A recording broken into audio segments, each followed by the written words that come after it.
I'm going to speak to what I would call a subset of forensic misconduct.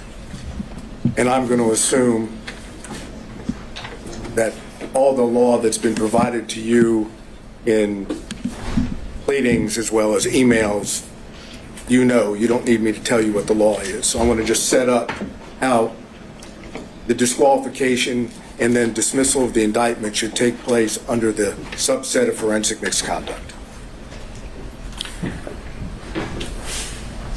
Roman's counsel, this merchant, filed on January 8 her pleading, her motion to dismiss and to disqualify.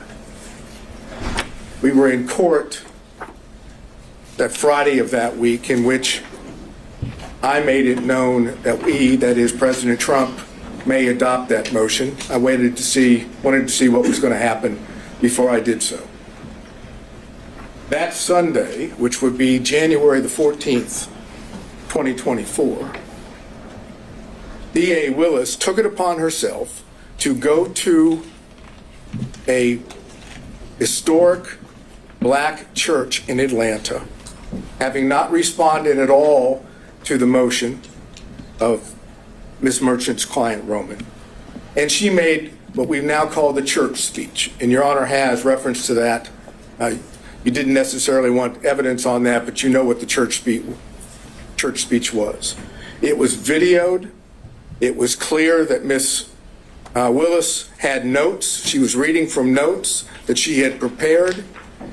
It was a calculated determination by Ms. Willis to prejudice the defendants and their counsel. How so? By making an issue out of the fact that the person that was challenged in the Roman motion was black, without telling the public or the church members or anyone for that matter that the reason that Mr. Wade was being challenged was not because he was black, had nothing to do with race. It had to do with the relationship that had been alleged and later admitted to by Ms. Merchant. Ms. Willis took full opportunity to prejudice the defendants, and then comes along later in a pleading and says it wasn't designed or intended to be at the defendants at all, or the defense counsel, which with all due respect is just nonsense. The purpose of that was to get public sympathy, public empathy for what Ms. Merchant had already alleged in her motion. Now, that was a violation of the professional rules of conduct. It was a violation of 3.8G. There's no question about it. It wasn't in response to anything that was said. It was a public statement, extrajudicial, for the purpose of making a comment upon the defendants. It would be in response to a motion that was filed. But it wasn't filed in a response, in a pleading. It was filed in response to a motion. And the motion were allegations made.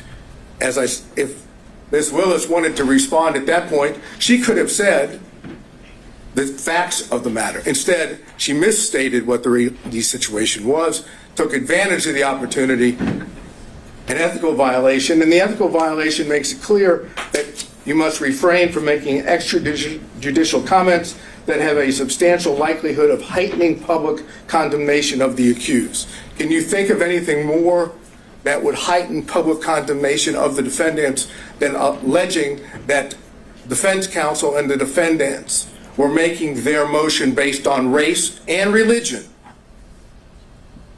That's as bad as it gets in Fulton County, with all due respect. That's exactly what Ms. Willis wanted done. And remember, the state still had not responded. So then what we get from the state is we get an affidavit filed as part of their response.